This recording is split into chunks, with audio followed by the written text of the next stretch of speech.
You're listening to the Telltale channel. Don't forget to check me out on all social media: Patreon, Twitter, Teespring, and Etsy. All links can be found in the description or on my website, telltaleatheist.com. I heart dogs. Did you see a Charlie Kirk supporter ask him how long before more stolen elections must happen before it's okay to kill them?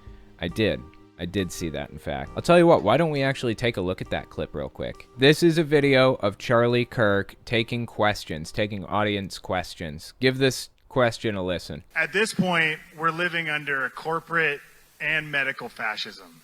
No. This is tyranny. No. When do we get to use the guns? Okay, so at this point you may be thinking to yourself, oh, he's just being hyperbolic, he's just joking, it's just a joke, right? That's usually how people like this play it off. Just a joke. And that's not a joke. I'm not saying it like that. I mean, literally, where's the line? How many elections are they going to steal before we these people? So that's some serious shit right there. Let's keep listening, see what Charlie Kirk has to say as a response. No, hold on.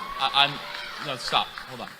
Now, I'm going to denounce that. I'm going to tell you why. Okay, he's going to denounce it, and he's going to tell us why. Fascinating. Well, first of all, his rhetoric led to this in the first place. This is a direct result of stochastic terrorism, something that I've been talking about for literal years. Stochastic terrorism is the public demonization of a person or group, resulting in the incitement of a violent act, which is statistically probable, but whose specifics cannot be predicted. Years ago, Bill O'Reilly was on his TV show talking about Dr. Tiller. He was an abortion doctor, and he was calling him all kinds of terrible names and getting his audience revved up into a blood frenzy over it, basically, until one day, one of Bill O'Reilly's viewers showed up to Dr. Tiller's office, waited until they closed, and he walked into the parking lot, and he killed him. Just like that. A perfect example of stochastic terrorism. I heart dogs. Tiller was killed while attending church. I appreciate the correction. That was my mistake. I thought he was killed in the parking lot. I will put that in the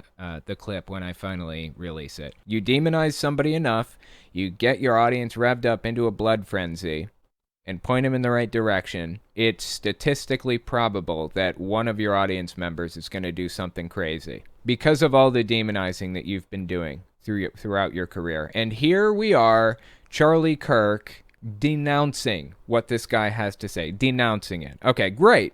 I'm glad you're denouncing it, but what about the past, 5 years leading up to this that got this guy to this point? This fan of yours?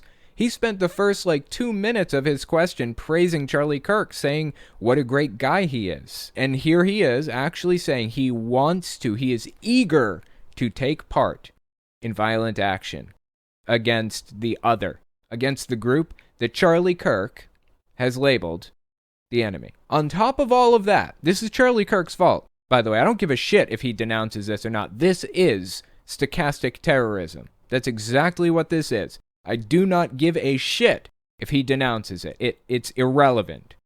But let's listen to the denouncement anyways. Now, I'm going to denounce that. I'm going to tell you why. Because you're playing into all their plans, and they're trying to make you do this. That's okay. Just hear me. Oh, not because violence is bad? Not because you think political violence leads to just an ugly mess? You're denouncing this because you think this plays into Democrats' plans, rather than because political violence is wrong, morally wrong. Okay. You started with a compliment, so at least give me a little bit. They are trying to provoke you and everyone here. They are trying to make you do something that will be violent, that will justify a takeover of your freedoms and liberties, the likes of which we have never seen. We are close to have momentum to be able to get this country back on a trajectory using the peaceful means that we have at us. Here, he has backed way up from his rhetoric that led to somebody having this kind of mindset, and he has backed himself right up against the wall and said, no, I want everything to be peaceful. Everything should be peaceful. Suddenly, he gives a shit about being peaceful. He spent the past 5 years getting these people whipped up into a blood frenzy, and now he wants peace. It's a little bit late for that. I'm sorry. I'm not going to accept this denouncement. You, Charlie Kirk, are responsible for this type of thing. This is on your head. To answer the original super chat that asked about this, did I see the Charlie Kirk supporter ask him how long before more stolen elections must happen before it's okay to... I did see that, and I hope to see less of it. I wish that we could live in a world devoid of political violence. If Democrats needed a pretext to turn into tyrants, January 6th was that pretext. The Democrats are not looking for a pretext to take over the United States, whatever the fuck that even means. What happened when January 6th took place? Did the Democrats use that as a pretext? Of course not. The FBI went through and identified the people and charged them with a crime, and we kept on keeping on from that point forward. We weren't trying to take over the government or any of that other stuff or take people's guns like they were saying. None of that. Everybody is just trying to live life, trying to restore functionality to a broken government and continue on and protect everybody else from political violence, which, by the way, Charlie Kirk is making a whole lot more difficult than it needs to be. Hey, this is Owen. If you're comfortable, leave your first name and state at the sound of the tiny truck backing up. Hi, Owen. My name is Ernest from Wisconsin. My concern is that Trump telling people not to vote in 22 and 24, it's also coinciding with the rise of Republicans carrying those black flags. And I'm just concerned that they're getting the idea that he wants them to not vote, but instead just start fighting and attacking people and stuff like that. I want to know what your thoughts are on that. You have a great day. Thanks. Yeah, that is a little bit concerning. Is Trump going to kind of go over the deep end and encourage his audience to do something really, really dramatic, like fighting and stuff? I know you mentioned the black flags that they've been carrying, and that specific flag that you're talking about, let me pull it up, hang on. In general, black flags are used by enemy forces to signify that enemy combatants are going to be killed rather than taken prisoner, essentially the opposite of the white flag used to represent surrender, which of course is a violation of the Geneva Conventions, but Trump supporters don't really care about that. I know that a lot of Trumpists have been carrying these flags, these black flags, at events recently, and that is extremely concerning. But I think Trump's power really lies in stochastic terrorism more than anything, because if he actually comes out and tells his followers to straight up do something illegal, he knows that that would be like the signal that everybody needs to basically put him in jail or prosecute in some way. He doesn't want to go that far, so he's going to keep it subtle. In my opinion, I think what he's going to do is he's going to continue to demonize people and attack people, encourage his followers to come out at protests, and subtly kind of dog whistle that he wants something bad to happen to them, without crossing the line into illegal territory, without him actually crossing over the line into territory that could get him prosecuted. That's generally how I think it's going to go. I don't think there's going to be an inflection point where he just,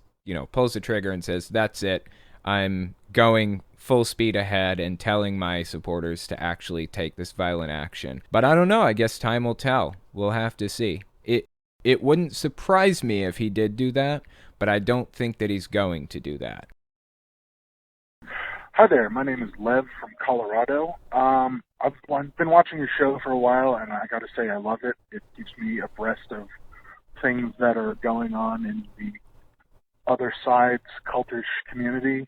But I always wondered, what do you think would happen if someone were to come up on stage with one of those televangelists and just stick to their guns that they're possessed by a demon or an eldritch god that just their Bible could not handle? Thanks if you answer this.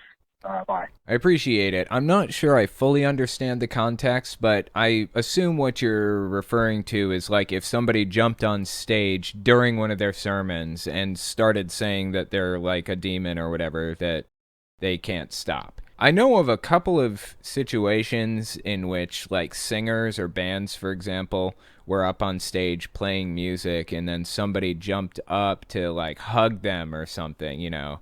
Specifically, I'm thinking of the time Maynard James Keenan from Tool was singing the song Push It, and a fan jumped on stage to hug him, and it did not end well. It doesn't end well. What Maynard did was he grabbed the guy and body slammed him and then sat on his back until they could get a replacement singer in, and then they arrested him. With Jehovah's Witnesses being the generally non-violent type, they have had apostates show up at their conventions and their assemblies and stuff and start yelling things out. In fact, this happened to my family when I was young. I don't specifically remember it. My sister remembers it and was telling me about it. But anyway, there was an apostate at an assembly, a Jehovah's Witness assembly, and they were yelling things out, and Jehovah's Witnesses immediately shut their brains off. They closed their ears and their eyes and put their heads down and stopped listening or paying attention or anything. But the elders basically link arms facing outward and form a circle around the person so that they can't escape the circle. And the elders in this circle walk them out of the assembly hall. Usually they'll call the police, but of course police take forever to show up to anywhere. So that's the alternative, I guess. Link arms in a circle and walk them out yourself. My guess is that's probably what they would do if there was like an unwanted intruder on stage. I hope that answered your question. I wasn't quite sure if that was what you meant, but I'm assuming so. Hi, Owen. My name is Ango. I called before. I was the one who said I was scared about coming out to my grandfather about being trans, and I took your advice. I didn't tell him that I'm trans, and a few hours ago, I got a call saying that he had passed away. I'm sorry. I'm sorry to hear that. I had my grandfather pass away recently, too. My grandfather and I weren't terribly close, though. The only other person I've ever had in my life that I was even reasonably close to, or that I even knew that well, was my dad. My dad died, and I didn't have a good relationship with him, but it did still hit. I know when my grandfather was alive, he was a massive Trump supporter, deep Trump supporter. One of the biggest Trump fans that you could possibly imagine. He was like, I think 89 maybe when he died recently, somewhere in there. He was up there. He was older. And I knew that I couldn't talk politics with him. I knew that if I did, it was not going to end well. Every time I was around the guy, he was good to me. You know, he never did anything bad to me in any way at any point in my life, really. Except when I moved away from Connecticut, he just, he kind of forgot about me. He had other grandkids and was taking care of them and hanging out with them and all that stuff. I just wasn't on his radar. So every time I went over to his house and talked to him, maybe once every 3, 4, 5 years as an adult, super rare, I talked to him about anything except for politics because I knew that he would have a terrible adverse reaction to the fact that I am left of center. Even a little bit left of center. Even being center, my grandfather would have been very, very unhappy with it. He wanted everybody in his life to be far right, basically, like him. Like, he would wear Trump shirts into town. Like, why are you trying to be inflammatory, Dude just wanted to be inflammatory about Trump. I knew I couldn't discuss religious or political things with him. It was off the table because it wouldn't end well. I hope that your decision to not come out to your grandfather sits well with you. I could only speak from my own perspective, knowing my own grandfather, but I know it's a hard decision to make and a hard situation to be in, and I hope that things go well from here. Good luck. I know it is not fun dealing with this kind of thing. Hi, Owen. This is Maya. I'm calling in from Tennessee. I am a very devoted Latter-day Saint, but I am slipping very quickly with my religion. I've heard a bunch of terrible things, and it's gone really downhill since my miscarriage, which happened in September. I ended up having someone tell me that I was not a true Christian because I had sex before marriage, and that is why God killed my baby. Any advice on how I can start my journey into atheism? And yeah, just any advice is welcome. Thanks for everything you do. I enjoy your videos. Bye. I appreciate the phone call. Of course you know that assertion is absolutely ridiculous and wrong that somebody would say that to you. Morally wrong for somebody to say something like that. For somebody to tell you that, what was it? I ended up having someone tell me that I was not a true Christian because I had sex before marriage, and that is why God killed my baby. That is like new levels of insane. And I know that it seems obvious, but I need to make sure that you hear it. That is bullshit. That person was incorrect and also morally wrong simultaneously. That being said, if you're leaving Mormonism behind, I would recommend starting with the CES letter. Read the entirety of the CES letter from beginning to end because it has phenomenally good objections in it that apparently were never posed to Joseph Smith or the leaders of the church at any point. I don't know how they've avoided questions like this entire time, but start with that. Read the entire thing beginning to end. And as far as atheist content, I don't have anything against Christians or Christianity. Nothing against it. In fact, I want Christians to be on my side and work with me against extremism. We need the help of people inside the religion to destroy extremism. That's my biggest issue. So don't think that I have anything against Christians. Coming out, you may feel some level of rage against your previous religion. I know I certainly did. In fact, most people feel some level of rage against the religion that they're exiting because they feel like they've been lied to and mistreated their entire lives, which they have. But try to channel that rage into something positive, something good and useful and helpful. I know a lot of people coming out of religion channel that rage into attacking moderate Christians who don't necessarily deserve it. Like I said, just try to focus it into something useful. Like him or hate him, Christopher Hitchens wrote a great book on this. God is not great. Religion poisons everything. It was an extremely insightful and interesting read. And the guy was also kind of right-wing in a lot of ways, but, divorce the author from the material. It was pretty useful. So I would recommend reading that. Give it a shot. And good luck.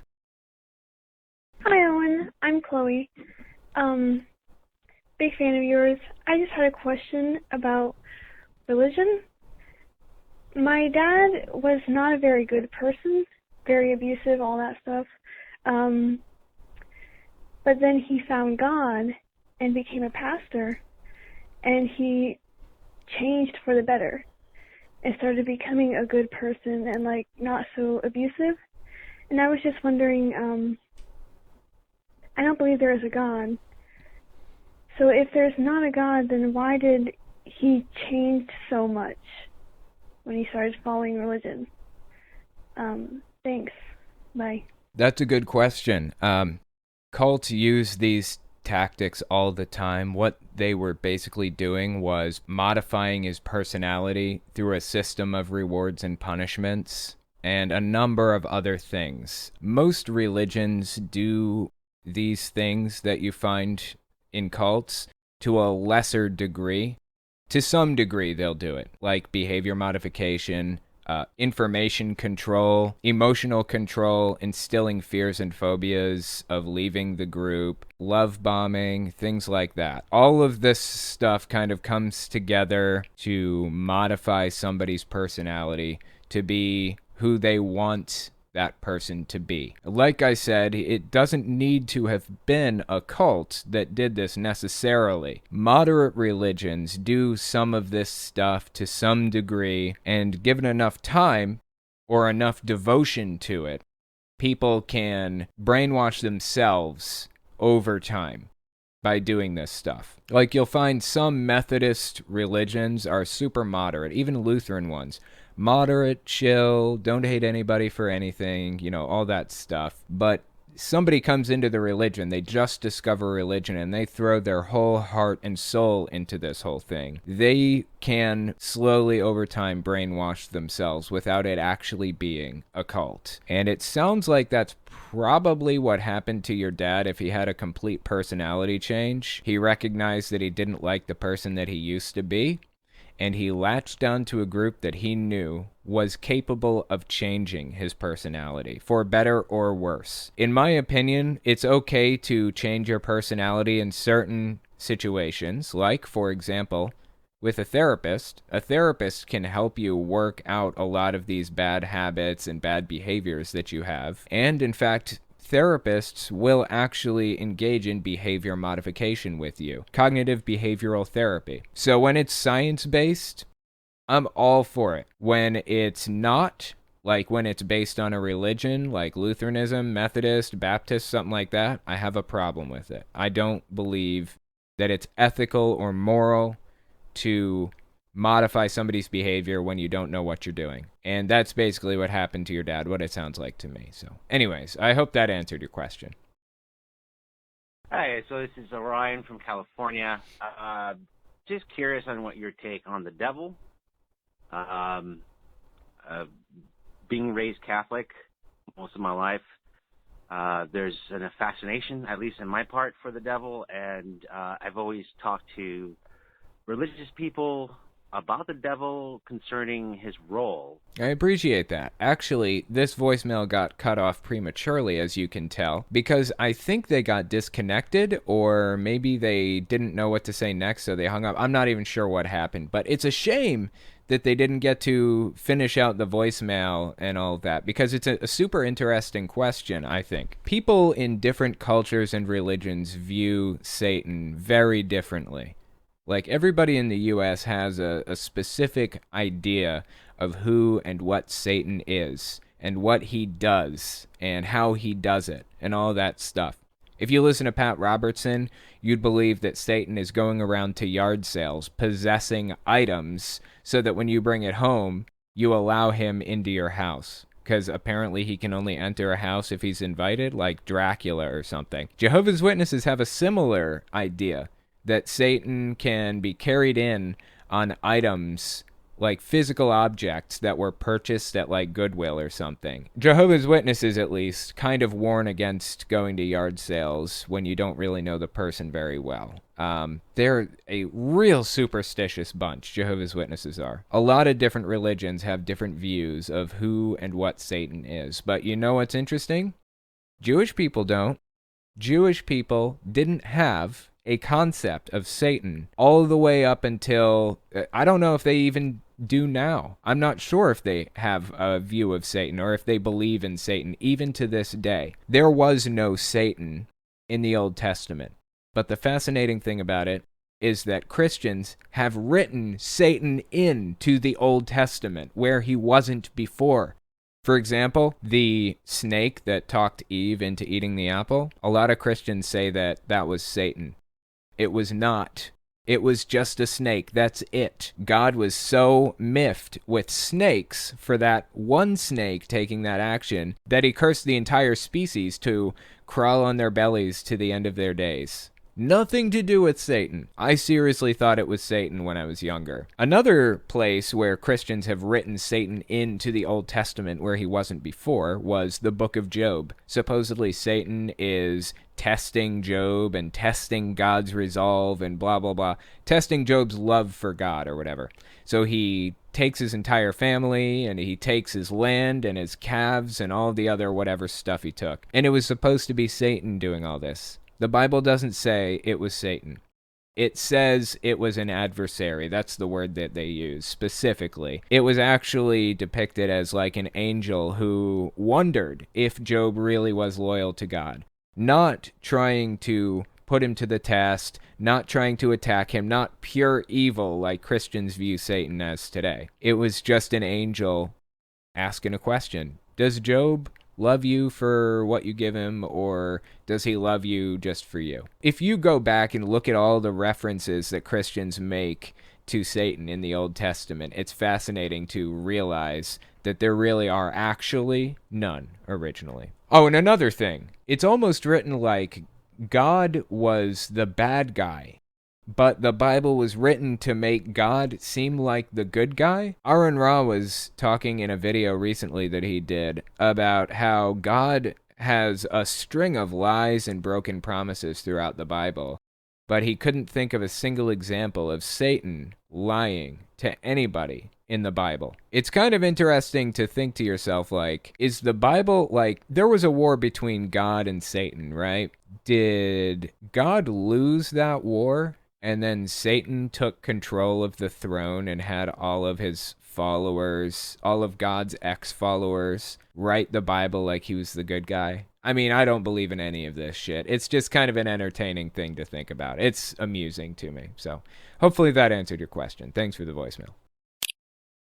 Next, we're going to talk about Pastor Rick Wiles saying the vaccine contains an egg that hatches into a synthetic parasite that grows inside your body. Give us 30 seconds, and we'll be right back.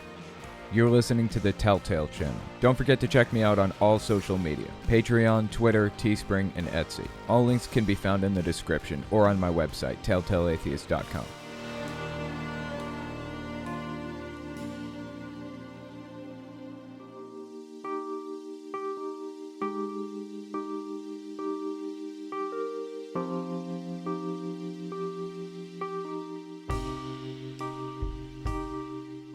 The first story I wanted to cover is about a guy named Rick Wiles. Now, I've talked about him a few times before, but I want to catch you up on who he is before we actually get into the article that I want to read. The article I want to read is titled, Rick Wiles, the vaccine contains an egg that hatches into a synthetic parasite, written by Beth Stoneburner on the Friendly Atheist website. So let me give you a little refresher on who this guy is. This clip came out mid-October 2019. Give this a listen. If they take him out, there's going to be violence in America. That's all there is to it. Obviously, they're talking about Donald Trump here. If they take Donald Trump out of the presidency, there's going to be violence, according to him. However he leaves, there's going to be violence in America. And I believe there are people in this country, veterans. There are cowboys. Cowboys? Okay, interesting. There are cowboys in this country. Mountain men. I mean, guys that know how to fight. Okay? And they're going to make a decision that the people that did this to Donald Trump are not going to get away with it. You know, if this wasn't so sad, it would be entertaining. I have to say, it's entertaining anyways, even though what we're watching here is actual stochastic terrorism. I talked about stochastic terrorism earlier, the public demonization of a person or group resulting in the incitement of a violent act, which is statistically probable, but whose specifics can't be predicted. I said this example earlier, but Bill O'Reilly set his sights on this doctor named Dr. Tiller. He was an abortion doctor years ago, and he just slandered the guy and talked about him constantly until one day one of Bill O'Reilly's listeners showed up to Dr. Tiller's office, waited for him to close down for the night, and walk out into the parking lot. And he killed him, just like that. I heart dogs. Tiller was killed while attending church. I appreciate the correction. That was my mistake. I thought he was killed in the parking lot. I will put that in the clip when I finally release it. That is a prime example of stochastic terrorism. And that is exactly what this guy here is doing. What Rick Wiles is doing. Does he recognize that that's what he's doing? Probably not. Does he care? Certainly not. He revels in this kind of mindset. It's disturbing. Let's keep listening. Once hell breaks loose, if these people in Washington think that they're going to get away with it, it's not going to happen. The Trump supporters are going to hunt them down. It's going to happen. And this country is going to be plunged into darkness. And they brought it upon themselves. Sounds familiar. This country will be plunged into darkness. You guys remember Chuck Norris saying that shit? Or maybe his wife said it. Supposedly it was a quote from Reagan. But he was basically saying if Obama wins the next election, then the country will be plunged into darkness for 1,000 years. They're unhinged from reality. Seriously. I can't even see them from where we're sitting. But not only are they unhinged from reality, but they are full-blown stochastic terrorists. Like, they're engaging in stochastic terrorism here, and it should be concerning. On the other hand, this guy is endlessly entertaining because he kind of trips over himself constantly and sticks his foot in his mouth and says things like prophesies things from God that don't come true, and then he is forced to either continue the lie, like, oh, just keep waiting, you'll see, just keep waiting, and he does that for like months at a time, or he just pretends it never happened at all, pretend he never said anything about it. I mean, we've seen a lot of that on this channel, from like Kerr, Robin Bullock, and a bunch of other pastors predicting that Trump would be the president again, and they just couldn't give it up. You see the same shit from this guy. But fascinatingly, May 3rd, 2021 is when this next clip came out. This was his take on the vaccine before, okay? So the guy eventually caught COVID, and we're going to talk about that. But before we get there, give this a listen. See what he has to say about the vaccine back in May. I'm going to be vaccinated. I join you in that. I'm going to be one of the survivors. One of the survivors? Okay, one of the survivors. So right off the bat, he's kind of subtly claiming that the vaccine, like, is gonna take people out. Kind of reminds me of this clip. You guys remember this? Guy's trying to bribe his daughter to not take the vaccine. You don't, but I don't know what else to do. You didn't do this to Michael and Kelsey. They already got it. Don't you think I know that? Don't you think I know that? Why do you think I'm fucking crazy? Your mother got it. Why do you think I'm fucking crazy? My family is gone. My family is gone. By the end of this flu season, most of you will be dead. What the fuck do you expect me to be? This guy is buying into what Rick Wiles and others have to say about this. It's so hard to relate to their arguments because they're so out of touch with reality. Take several steps back, and I still can't see where you are. Let's keep listening to Rick Wiles tell us that he's going to be a survivor. I'm going to be one of the survivors. I'm going to survive the genocide. I am not going to allow the COVID maniacs to convince me to be vaccinated or vaccinate me against my will. I know what I'm reading. I know what I'm seeing. There is a mass death campaign underway right now. Yeah, it's called COVID-19. It's killing a lot of people. And your ass could help us dig our way out of this as a species by getting vaccinated. Instead, he chooses to fearmonger about it and make shit up. You know, I don't even know if he's making shit up. Maybe he genuinely really believes these things and he heard them somewhere else.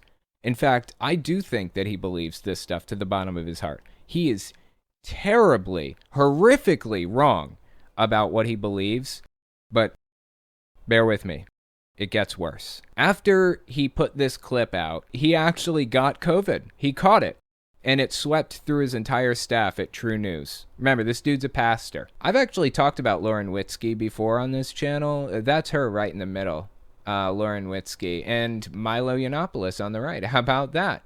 This is June 2021, early June, right after Rick Wiles caught COVID. He finally came back to the studio and started hosting shows again. This is like one of his first episodes back. There is a medical mafia in this country. He sounds weaker right off the bat. You can tell his voice is like wispy and higher to some degree. He didn't handle it well. He was asking for prayers. There is a medical mafia in this country. I'm suggesting the CCP agents in America struck at me because I am calling for Fauci to be arrested and interrogated. He thinks that Chinese agents work inside the U.S. in the government, and they struck at him by giving him COVID. Fascinating. That is a fascinating theory that he has there. It's built on so many false premises, I'm not sure which one to address first. Why do you think that China gives a shit about you or me. They aren't paying attention to that. They're fighting the U.S. in other ways, like through trade wars and things like that. They're just trying to get the economic upper hand. But he thinks that China is going around to, like, conspiracy theorist evangelical news shows and trying to hurt them because they're talking bad about him. Like, give me a break. Because I am calling for Fauci to be arrested and interrogated. Listen to me, I mean this with all my heart. If the China Communist Party is not stopped, most Americans may be dead in the next 5 years. He is so deep in conspiracy land. Oh my God. It started out, he didn't actually believe that it was a thing at all, COVID. He didn't believe that it was real in the first place. And eventually, as time went on, he went through the standard cycle of people to blame. It was the Jews, it's China, so on and so forth. The standard shit, you know. Here we are. I guess he's settled on the idea that it's China, and they're actually going around, like, injecting it into people with, like, little tiny needles just slip by and poke him with it or something and give him COVID. Instead of the far more plausible possibility that maybe there really is a worldwide pandemic that everybody is struggling with, and your ass wasn't careful enough. He had to have known that he was more susceptible to this than most, right? I mean, his age and the fact that he didn't give a shit, was refusing to wear masks, was refusing to get vaccinated and all that stuff. He had to have known that when COVID came around, he was going to get hit with it, and it was going to be rough. You would think, but this guy seems to live in his own delusion. So there are 2 new clips, brand new basically, just came out this past month. I wanted to give him a watch, see what he had to say for himself. This first one came out mid-October 2021, so let's give this a watch and see what he had to say for himself. This is a global coup d'etat by the most evil cabal of people on the planet. By the way, the word cabal is a dog whistle? I don't think dog whistle is the right word. It's a trigger word, maybe? I don't know. It's a subtle call out to QAnon. They use certain specific words and numbers and things like that to kind of call out to their fellow people. Loaded language and cliches. For example, they absolutely love the number 17 because Q is the 17th letter in the alphabet. They try to fit the number 17 in everywhere they possibly can, which makes it kind of fascinating that Trump keeps confusing the 1918 pandemic with the 1917 pandemic. I mean, who knows if he's doing that intentionally or not? Who knows? The point is, the Storm, 17, Cabal, all of these things are subtle references to the QAnon movement. Let's keep listening. The most evil cabal of people on the planet in the history of mankind. And if it is not stopped in the very near future, they will win. That's what's at stake, control of the world. They're putting eggs in people's bodies. If you didn't see yesterday's True News, you need to watch it. It's an egg that hatches into a synthetic parasite. Okay, this is beyond most of the things that he's said in the past. Like, he says some real unhinged shit, but this is a step past it. There is a synthetic parasite that hatches out of an egg. Seriously, I'm in this position once again where there are so many false premises to this that I don't know which one to pick first. This is fucking bizarre. To a synthetic parasite and grows inside your body.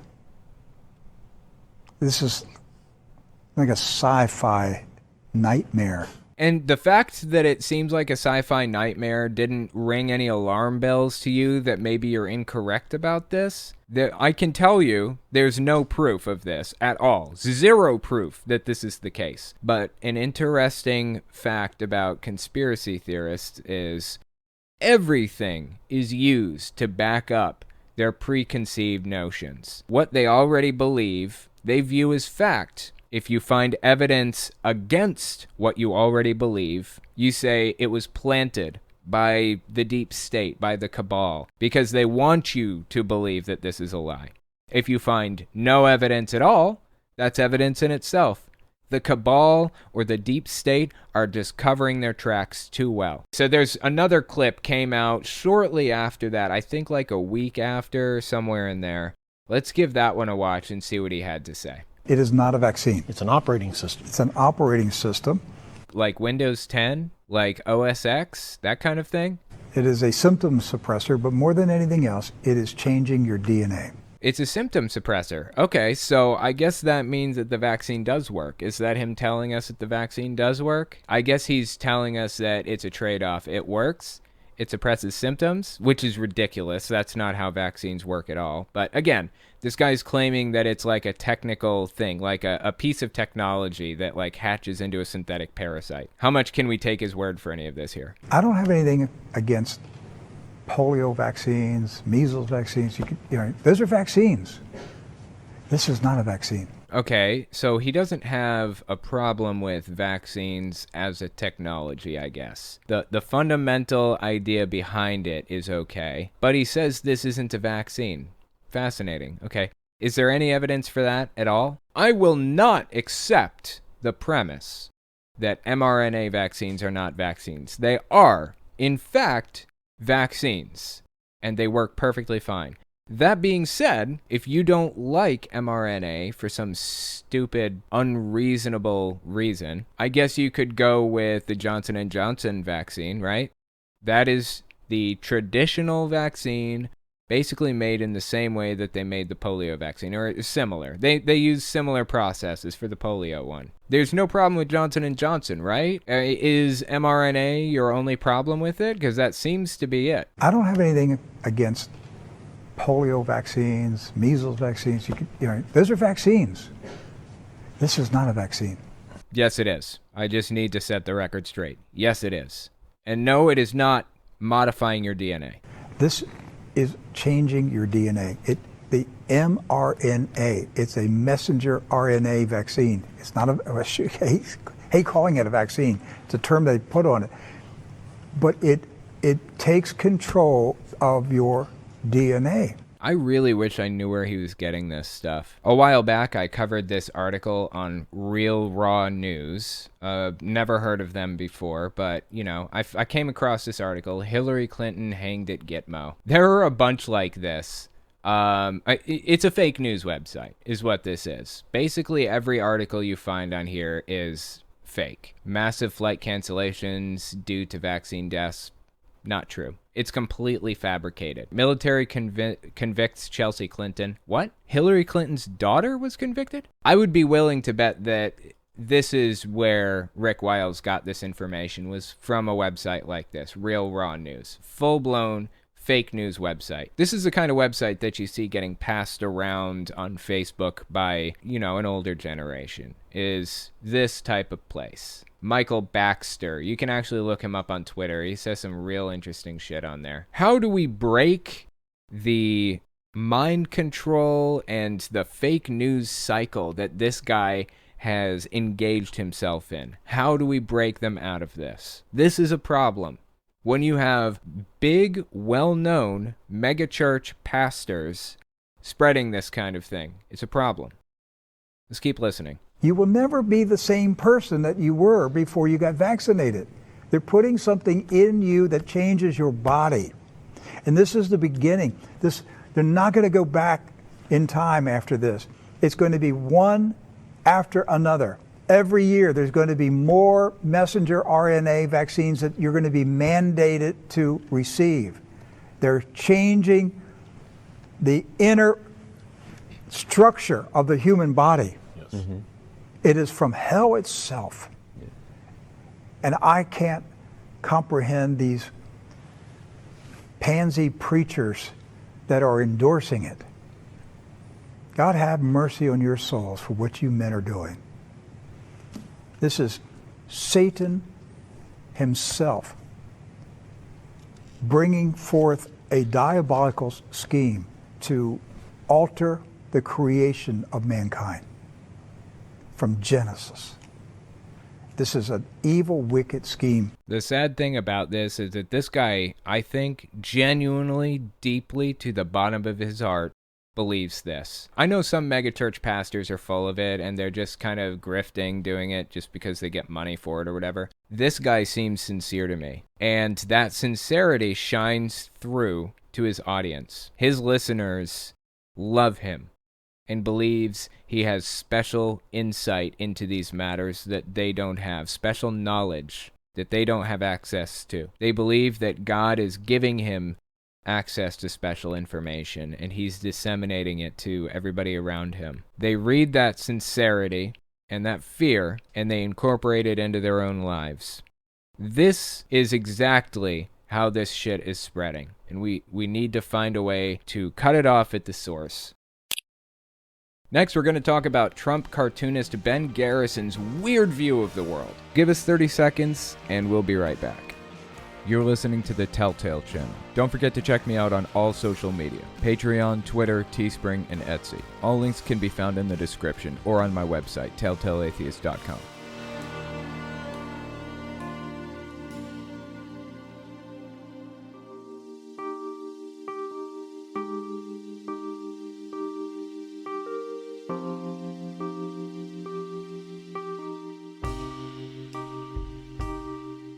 The next story I wanted to talk about is about a guy named Ben Garrison. I'm on his Facebook page here. It's Ben Garrison Cartoons. And some of you may have heard of him, some of you may not, but he is a propagandist for Trump and Trump followers. So I wanted to take a look at some of his art and see what he kind of puts out there, get an idea for it. He has 81,484 people following him. Anytime you see an extreme pro-Trump propaganda cartoon, it's probably this guy right here. He's an extremely talented cartoonist when you think about it. I mean, look at some of these cartoons. They're very good quality, like very good quality. But like propaganda doesn't even begin to describe what this stuff is. Let's take a look. Here's the first one. The best of graphics, America first, forever. Trump is on a motorcycle that says MAGA on the side, and Biden is apparently on the front of it. It says Jackson underneath Biden's face. Why, I wonder? There are a bunch of little subtleties that you'll notice when you look at this stuff. He's got a Trump flag and an American flag on the back. Here's another. This is a picture of Fauci with Biden. Biden saying, "You jab him, I'll sniff him." Pure propaganda to the core. Here's the next one. There's a picture of a two-headed monster that says Democrat monster. One's wearing a BLM hat and the other is wearing an Antifa shirt. And a donkey, which represents the Democrat Party, says, "It's alive, isn't it beautiful?" Trump says, "But it wants to destroy America." And the donkey says, "Yep, and we'll blame it on you." What do you even say about this stuff? This is so unhinged from reality. The two-headed monster carrying a nail bat and a Molotov cocktail, saying the Democrats control it.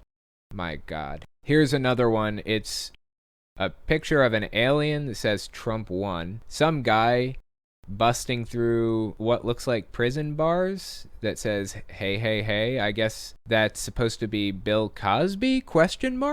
Hey, hey, hey was Fat Albert. Was Bill Cosby in Fat Albert? I think maybe he was. I don't remember. Why is that even on there? Why is he blaming Bill Cosby's release on Democrats? There's no logical connection there. And then we got Fauci in the top right corner wearing flip-flops. Says flip-flop Fauci, obey me. The great rhino hunt of 2021. Trump is on an elephant chasing rhinos, R-I-N-O, meaning Republican in name only, like Liz Cheney, Romney, Collins, Jeb Bush. Basically anybody that breaks from Donald Trump's ideology. These people are still staunch Republicans. They still believe in traditional values, i.e., traditional marriage. They still believe in banning gay marriage, a lot of them anyways, and all of that other stuff. They are not Democrats in any way, shape, or form. The only difference between Mitt Romney, Liz Cheney, and Jeb Bush and all the others and Donald Trump is Donald Trump's ideology. They don't want to follow Donald Trump's ideology. They are still traditionalists, want to eliminate taxes and the government and all that other stuff.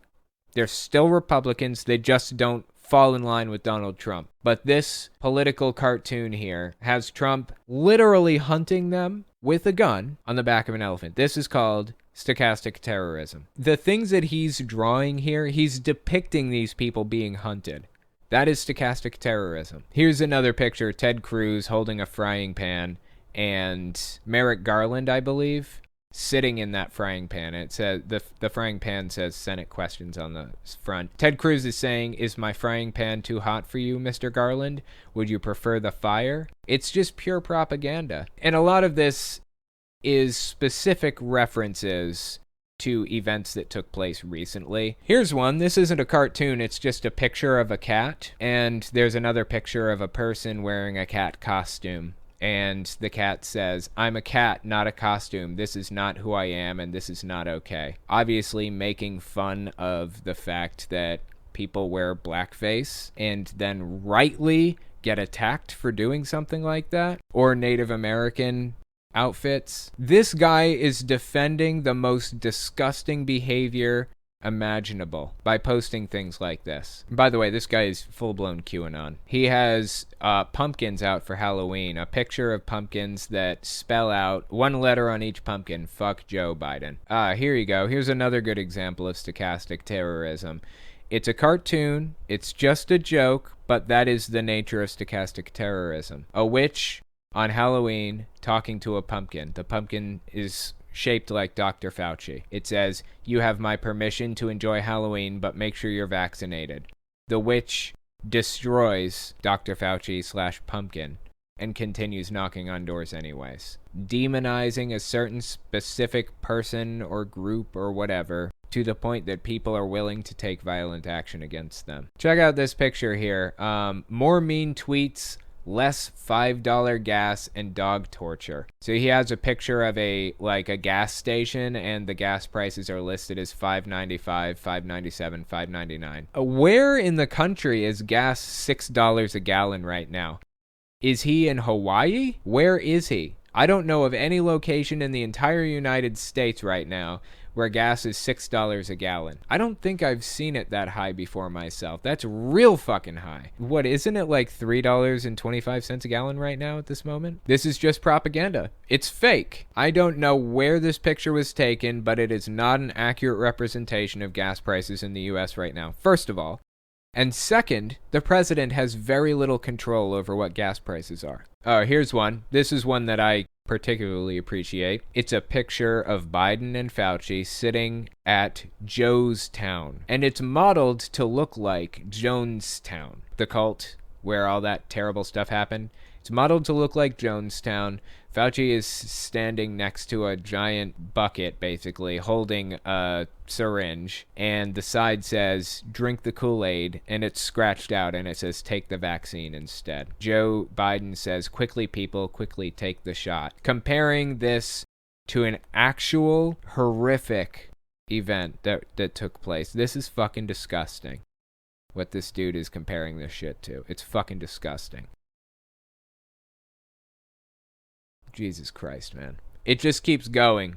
Just keeps going on, and it gets crazier and crazier. And there are some really deep references here that you won't get unless you're very invested in, like, QAnon circles and stuff. But here's a picture of Joe Biden standing in front of a mirror, holding a wand, and he's standing there pulling a rabbit out of a hat, like a magician, basically. The rabbit is saying, "Let's go, Brandon." I don't know if you guys have heard of this "Let's go, Brandon" meme, but there was a NASCAR driver named Brandon, and the news was talking to him, like the media, and in the background, you could hear the crowd chanting something, and it sounded like they were saying, "Let's go, Brandon," because he just won the race. But if you listen closer, it sounds like they could have been saying, "Fuck Joe Biden." Now extremists are using the term "Let's go, Brandon" as a more vanilla way of saying "fuck Joe Biden," where it's inappropriate. For example, airline pilot on Southwest Airlines recently said it over the intercom, from what I understand. Said "Let's go, Brandon" at the end. Senators and House members are wearing it on their masks, "Let's go, Brandon."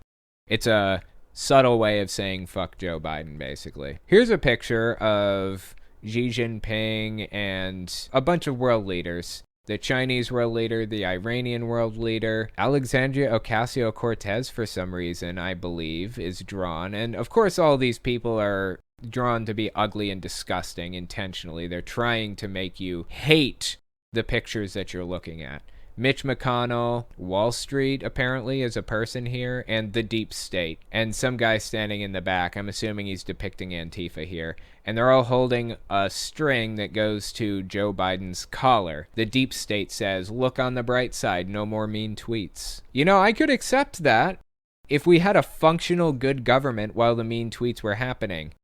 Morally, I wouldn't be able to vote for Donald Trump, even if it was a functional government, because he is such a terrible, immoral person. I could not justify that to myself. But I would be less unhappy about things if we actually had a functional government. We didn't. The entire time. Here's another piece of propaganda. Joe Biden standing with a woman, giving a speech, and an ice cream truck drives by, and Joe Biden turns around and walks after it. Guess what?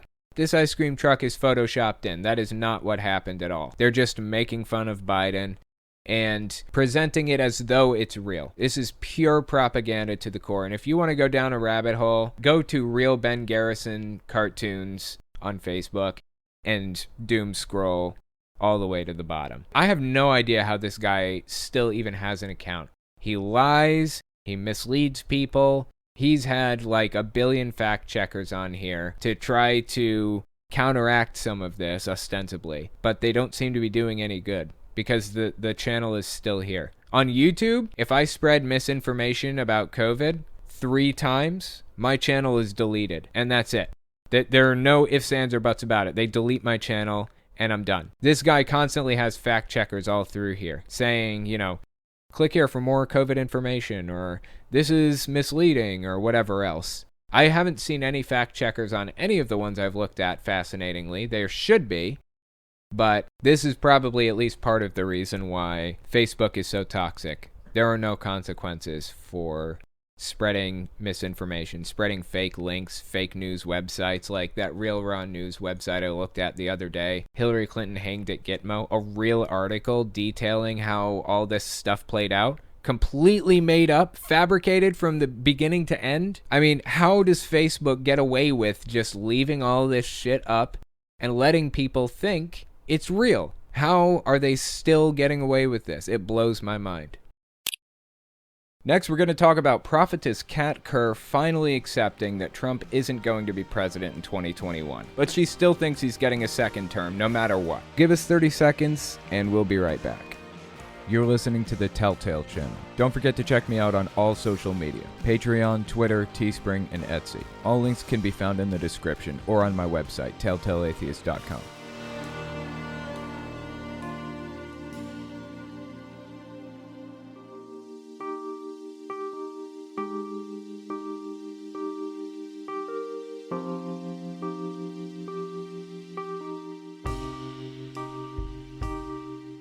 Next article I wanted to talk about is titled, God Took Prophetess CANT Kerr into the Near Future and Showed Her Trump Back in the White House. This article is from October 22nd, 2021 on rightwingwatch.org. We've been hearing about CANT Kerr for a while. I've been talking about her for forever. I wanted to give you guys a little bit of a refresher on who she is before we actually hit this article and the video clip that goes with it. So let me give you a reminder. This clip is all the way back from early August 2018. Give this video a watch and see what she had to say for herself. Yeah, Trump will be there for 8 years. I'll vote in for free. Pence for 8 years, that's for free. And whoever Pence picks as vice president, 8 years, that's for free. Uh-oh. That sounds like a prediction to me, actually. So she's saying that Trump is going to be in for 8 years, Pence is going to be in for 8 years, and then who was the last person? Yeah, Trump will be there for 8 years, I'll vote in for free. Pence for 8 years, that's for free. And whoever Pence picks as vice president, 8 years, that's for free. Oh, whoever Pence picks as vice president, that'll be 8 more years. This is a prediction. I know that it sounds like wishful thinking at first glance if you don't know who she is, But no, it was a prediction. She was saying, no, I'm sorry, it wasn't a prediction. It was a prophecy. It was a prophecy. This woman prophesies everything. She doesn't call herself pastor or preacher or sister or any of the other standard shit. She calls herself prophetess.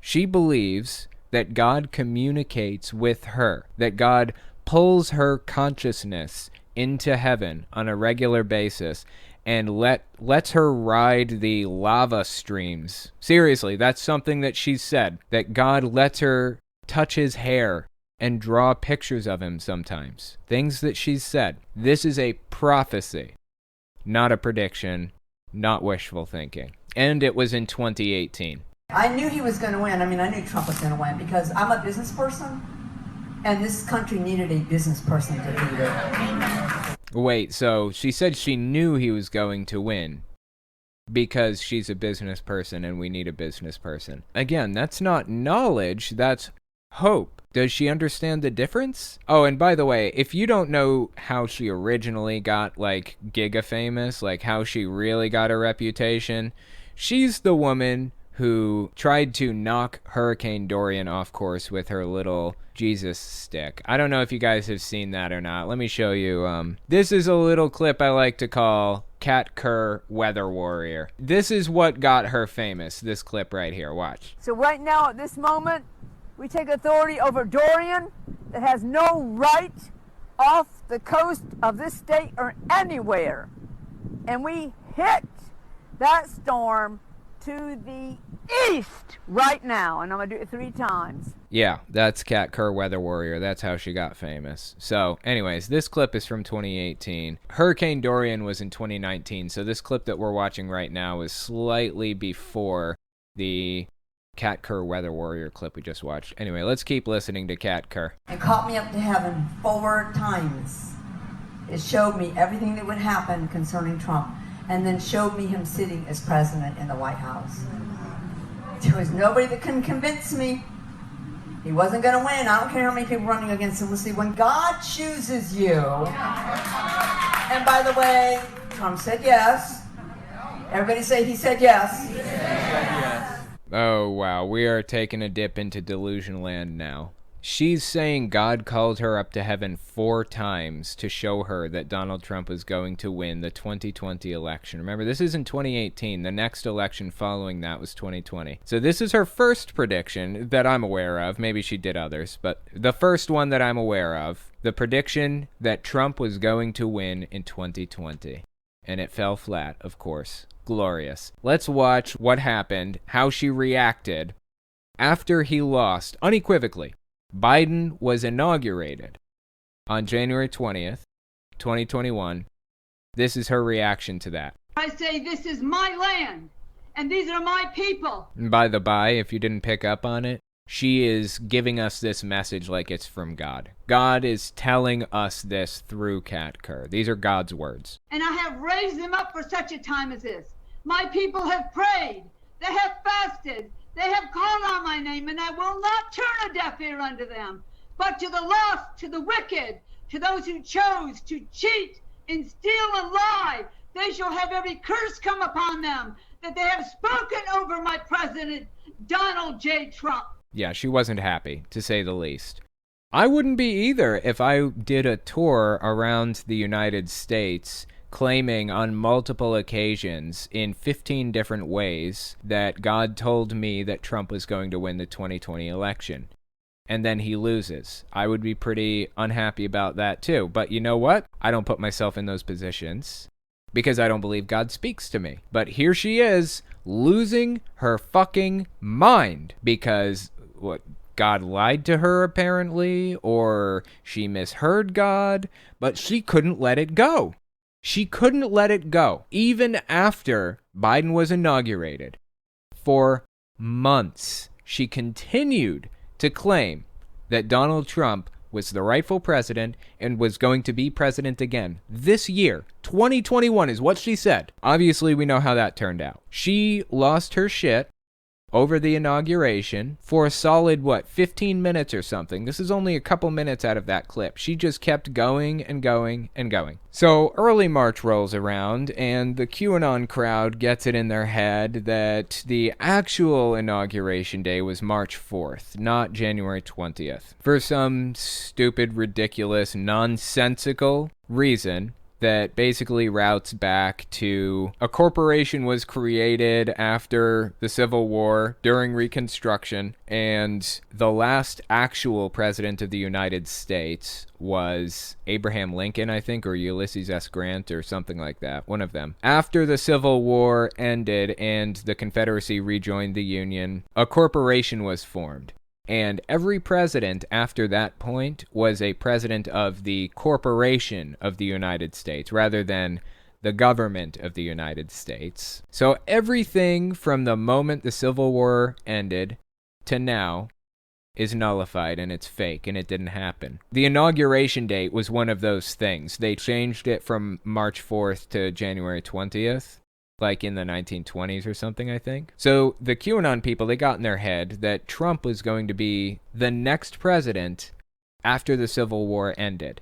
And he was going to come in and abolish the corporation of the United States that all these presidents have been working under all this time. And it was going to happen March 4th, 2021. So Kerr comes out with her little stick, waving it around as usual. She had some things to say right before Trump's new inauguration, March 4th. Listen to this. Right now, I declare and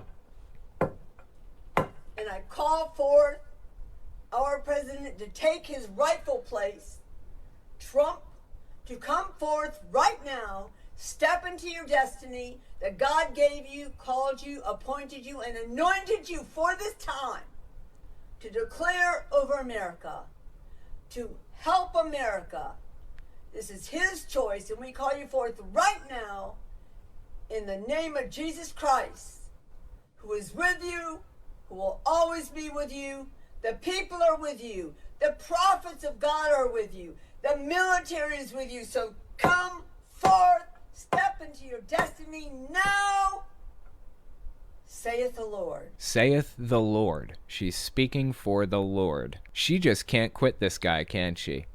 She cannot give this dude up. There's another clip came out late February 2021, shortly before the clip that we just watched. Give this one a watch. This is her actually making a prediction, an open prediction here, that Trump's coming back. They will be forced, talking about the news, will be forced to say these words. Trump has legally won the election, and he is the president of the United States for 4 more years. I was taken forward in time.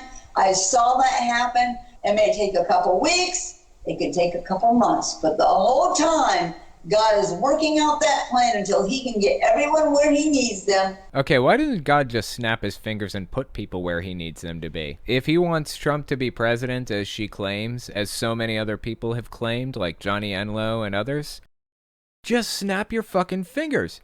Dude made it rain for 40 days and 40 nights, and he's not powerful enough to just make Trump president all of a sudden? What happened? What happened to all that power and that wisdom and knowledge and everything? Why isn't he just doing it? Why has he got to play these stupid games all the time, you know? And why has he got to drag Kerr around by the nose, giving her little tidbits of information but not giving her all of it? Why?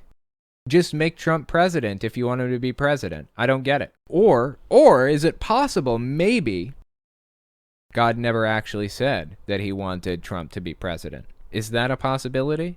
I mean, that seems to be what the evidence is bearing out here. People who are working on this also, when they've got everything they need, you capture those who have done wrong, you're going to know it. This is what God said. It will not be hidden when it starts. Everyone will know this is happening. Wow, man. This is a callback to the storm, what QAnon calls the storm, where all of the people that they view as evil are going to get their comeuppance. They're all going to be arrested and put in jail, blah, blah, blah, and then Trump's going to be restored. And she's saying when this happens, it's not going to be something that you're going to be unsure about. Everybody will know for a fact that this is happening. Why dig the hole for yourself? Why do you continue to dig your hole? I mean, it's entertaining as hell to watch, but just keep digging that hole and throw out the shovel, please. And when it starts, everyone will know this is happening. And in the end, the only thing left that they can do is give the presidency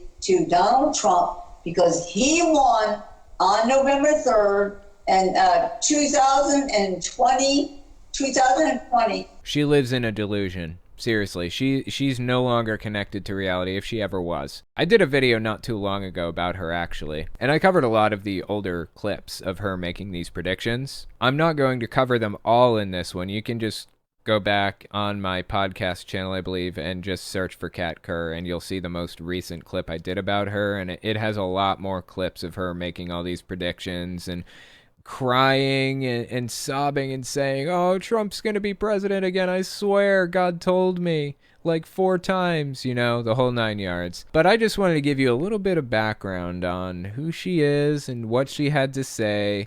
Now I want to watch the latest clip. This is from October 20th, 2021. Let's give this clip a watch and see what she had to say. He will have his 4 years. If someone, let's say they cheated in the Olympics and someone found out later and they had authority and were putting on high, they were put in higher positions or whatever, and then the real person was found out to be not guilty but innocent, they would have to reestablish from that time period if contracts were given or things were promised. They wouldn't settle for like, well, I've got half of this contract left that now I can do. No, they will have to give Trump the full 4 years that he actually won in 2020. Oh, wow. Okay. So I guess she had to come up with an explanation for why Trump isn't being reinstated as president this year, because she specifically said Donald Trump is going to be president again in 2021. That's what she said. Johnny Enlow said the exact same thing. All of these end times prophets said it. Hank Kunneman said it, best friends with Kenneth Copeland.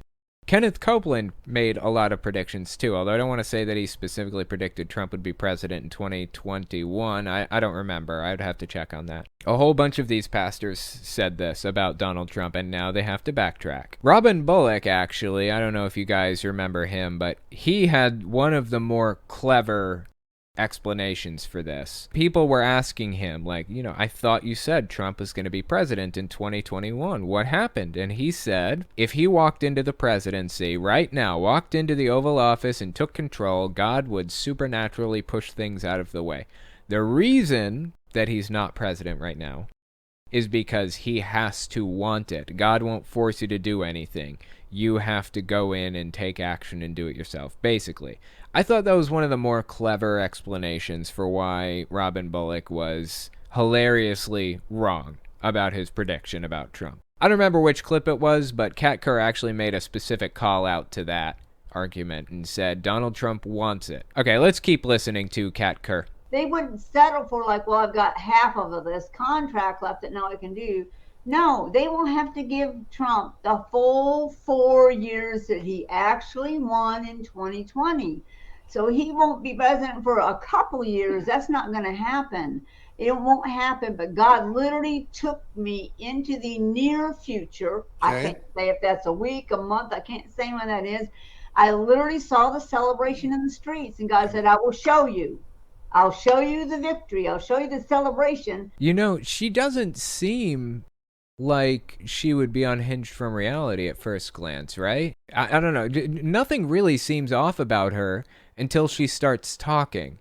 Like, she doesn't have any kind of weird movements or anything like that. It's just really strange to listen to her open her mouth and say this real bizarre shit out of nowhere and believe it with such conviction. My question is, what's she going to say when Trump loses in 2024? Notice how she keeps moving the goalpost. She keeps pushing it back until it finally hits the mark. If Trump wins in 2024, she's going to say, see, I told you all along. I was right. All along. All of those pastors are going to say that. Even though it was a free and fair election ostensibly, and it was his next opportunity to take the presidency back in 2024. If he won it, they would say, we prophesied this was going to happen, and they're just going to pretend they never fucked up their prophecies before. They're just going to pretend they were right all along. What happens if he loses in 2024? My God, they're going to continue to disintegrate in front of everybody, and I'm just going to eat it up. It's going to be amazing. I'm going to have an endless amount of YouTube material to cover if he loses in 2024. God, I hope he loses. That will be so entertaining. Next, we're going to talk about pastors defending North Carolina Lieutenant Governor Mark Robinson when he said homosexuality and transgenderism is filth, quote unquote. Give us 30 seconds and we'll be right back. You're listening to the Telltale Channel. Don't forget to check me out on all social media: Patreon, Twitter, Teespring, and Etsy. All links can be found in the description or on my website, telltaleatheist.com.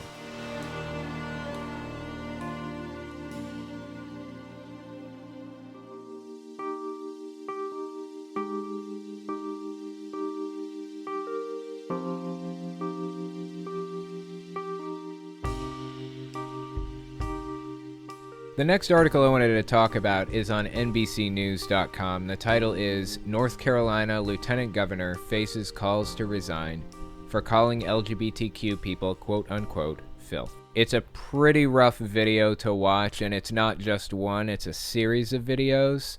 So I wanted to give these a watch, but let me read some of this article first, see what he had to say. Multiple North Carolina state representatives are demanding that Lieutenant Governor Mark Robinson, a Republican, resign after a video surfaced showing him describing the LGBTQ community as quote-unquote filth.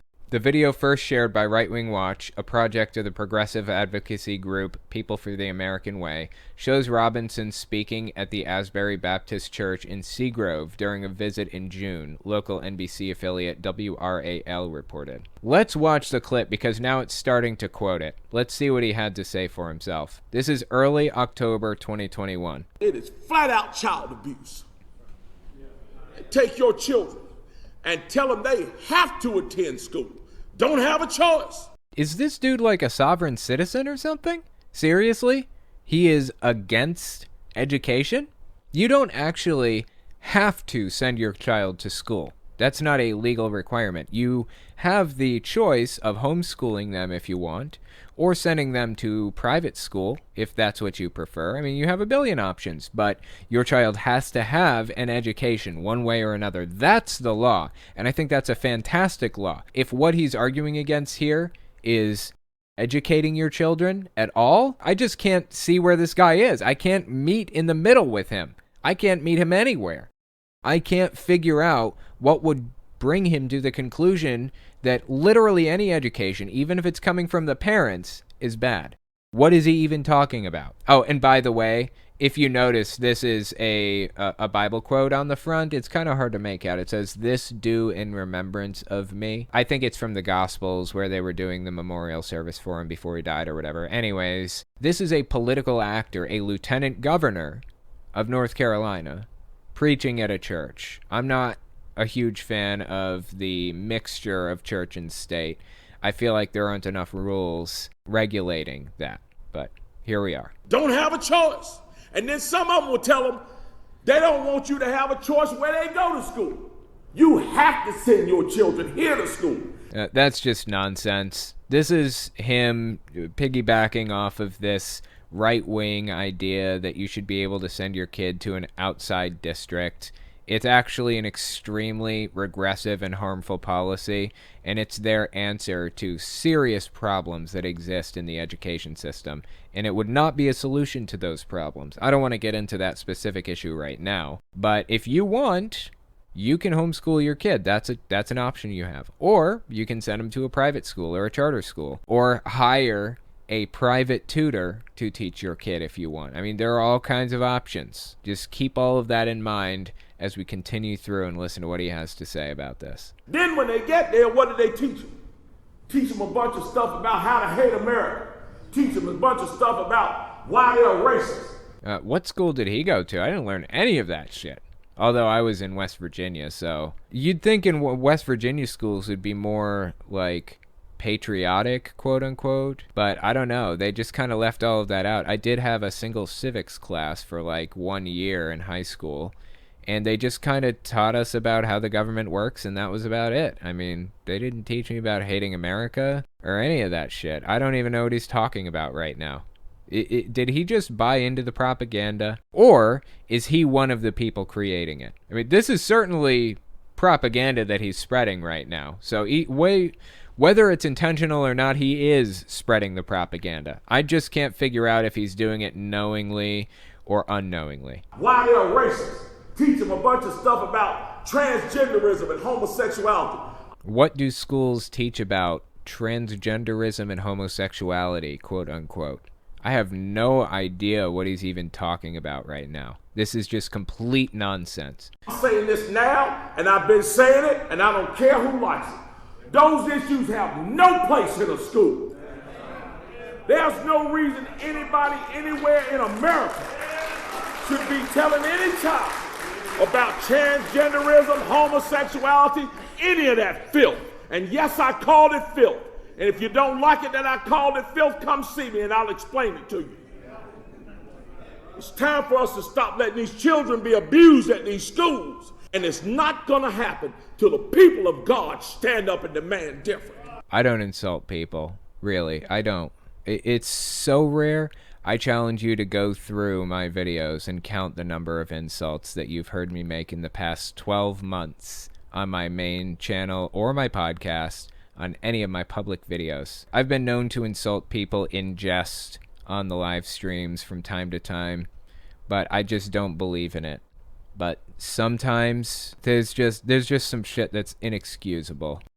Absolutely inexcusable and fucking disgusting. You know, I wasn't even sure if I was going to cover this story. He originally said this at least a month ago, and I had the choice of covering this back then, like 4 podcasts ago, but I decided to just sit on it and wait, because usually I try to cover subjects on here that are more focused on religion and pastors than political. I want to cover the melding of church and state if I can, but sometimes things pop up that are so absolutely horrifically disgusting that I feel compelled to cover it anyways. In this case, I actually justified the coverage because pastors started defending this guy, coming out of the woodwork and saying he's correct about this stuff. A lieutenant governor saying this. But ultimately, I feel like this deserved my attention more than any other subject I could have covered. How fucking sick is this? That's fucking disgusting, man. He actually came out and made another statement recently on, this is mid-October. So let's give this clip a watch and see what he had to say for himself. August 18th, 1968, I was born in L. Richardson Hospital for one reason. I was born in L. Richardson Hospital to be one of God's freedom fighters. You know the difference between a terrorist and a freedom fighter, right? Which side you're on. That's the only difference. Everybody has heard that saying. That's like one of the most common sayings ever when you're dealing with extremist groups like this. You know, back in the 80s, there was a proxy war going on between the US and Russia, and it was being fought in Afghanistan, I believe. So the US and the Soviet Union actually were fighting each other in Afghanistan through a proxy war, and the US was arming certain factions of Afghans. The Soviet Union was arming other factions. Do you know which people were on the US's side in that proxy war? Osama bin Laden was on the US's side during that proxy war in Afghanistan. He was on the US's side. We called him a freedom fighter. One day in 2001, that suddenly switched from freedom fighter to terrorist. Actually, it was a little bit before 2001. We knew that he was kind of gunning for us, if you will, like long before anything actually happened. So he was kind of on the U.S. shit list for a while leading up to that. But the point is, freedom fighter and terrorist are the exact same thing. The only difference is which side you're on. To me, this reads as he's telling us that he's a terrorist. He seems to be openly admitting it. I was born in L. Richardson Hospital to be one of God's freedom fighters. Bottom line, nothing else. No ifs, ands, or buts about it. I wasn't born to waver, wasn't born to quiver. You know, the dude could have said one of God's fighters. He could have left it at that, and it probably would have been okay. He didn't leave it at that. He said freedom fighter. That specific term used to refer to terrorists. That's what the term means. I was not born to make nice. That's why my mother named me Mark, after the God of war. Because I'm here to literally make war on the devil. To literally make war on the devil. I said the other night, I want to make the gates of hell tremble. I just don't want to make the gates of hell tremble. I want to make the literal foundations of hell tremble. Amen. And I want this nation to join with me and do it. That's concerning rhetoric. That seems like stochastic terrorism or borderline stochastic terrorism content that he's saying here. But, you know, I don't think it is. I don't think what he's saying here is even intended to encourage other people to go down this path. Charlie Kirk recently got a question from an audience member. Guy was saying, at this point, we're living under corporate and medical fascism. This is tyranny. When do we get to use the guns? No, and I'm not, that's not a joke. I'm not saying it like that. I mean, literally, where's the line? How many elections are they going to steal before we these people? And Charlie Kirk says, no, I'm going to denounce that. Of course, it was Charlie Kirk's fault in the first place that his audience had reached that point. Because of his rhetoric, they reached that point as a direct result of the things that Charlie Kirk said. That is stochastic terrorism. He contributed to the problem of stochastic terrorism, getting people revved up into a blood frenzy until they're willing to do anything to accomplish their goals. They're willing to call themselves freedom fighters. But you know what? Mark Robinson, the governor here, he doesn't sound like Charlie Kirk sounded when he was revving people into a blood frenzy. He sounds like one of the audience members who was whipped into the blood frenzy. He sounds like somebody who's been convinced that the right thing is to literally wage war on the devil. And the devil is, of course, whoever he defines him to be.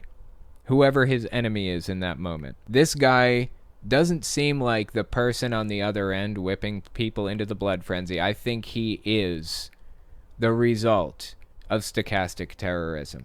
He is the one that's going to take action or encourage others to. That's concerning. He showed up at a political event at the end of October. October wasn't a good month for this guy because at the beginning of October, I believe, maybe the end of September, that's when his original comments about homosexuality and transgenderism, as he called it, that's when he originally said all that stuff. Late September, early October.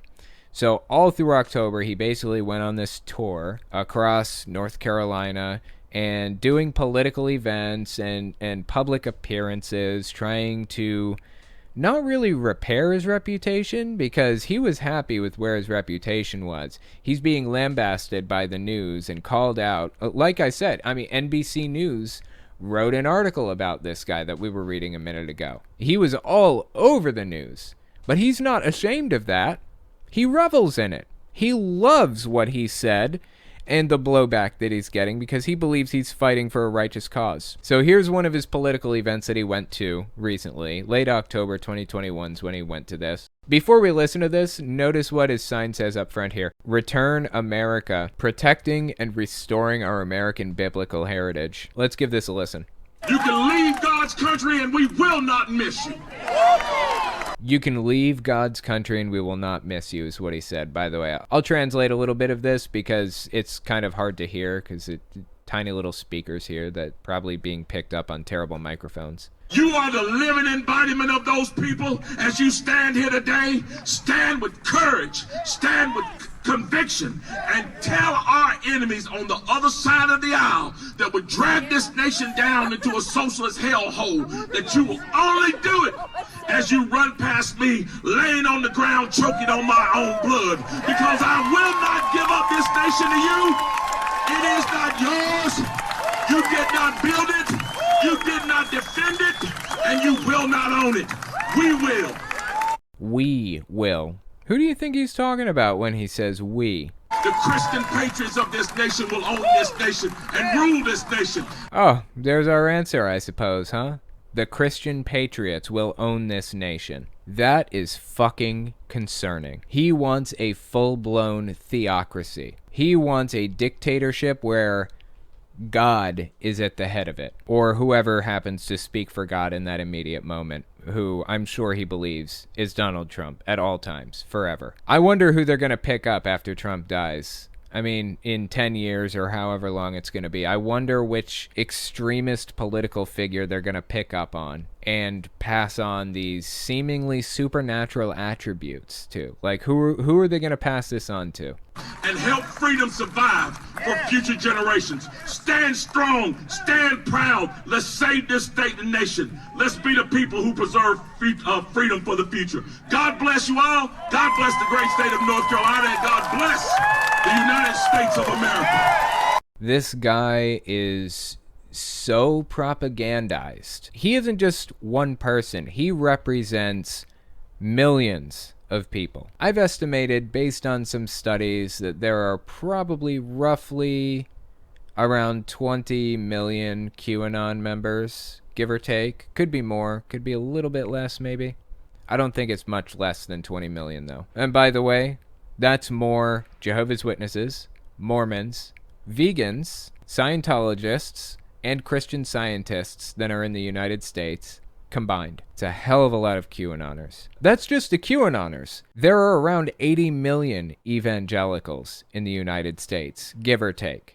This shit should be concerning to us. He is not just one person. He represents a massive movement, and we are going to have to deal with this movement as a society at some point. Hopefully they come to their senses instead of bringing the institutions of the United States down around us. Thank you guys for coming and giving this a listen, and I will talk to you next week. If you like what I do and you want to make sure I can continue to do it, you can support me in a few ways. First, you can support me on Patreon. That's probably the best way. But if you want to get something back for your support, you can check out my Teespring. I sell all kinds of shirts and stickers and stuff on there. Second, you can support me by checking out my Etsy store. I sell 3D printed stands for every system, from the original Nintendo to the Xbox One. And finally, if you want to support me in other ways, you can check me out on my other channels. I have the podcast channel, which is where I talk about whatever's on my mind. Politics, social issues, whatever. You can also find it everywhere podcasts can be found. Or you can check out the videos on my main channel, where I focus on destructive cults. As it is with most channels these days, I rely on the support of viewers like you to keep my channel alive, so sharing my work is extremely helpful. Anyways, check me out in all those places if you haven't already. Thanks for listening, guys.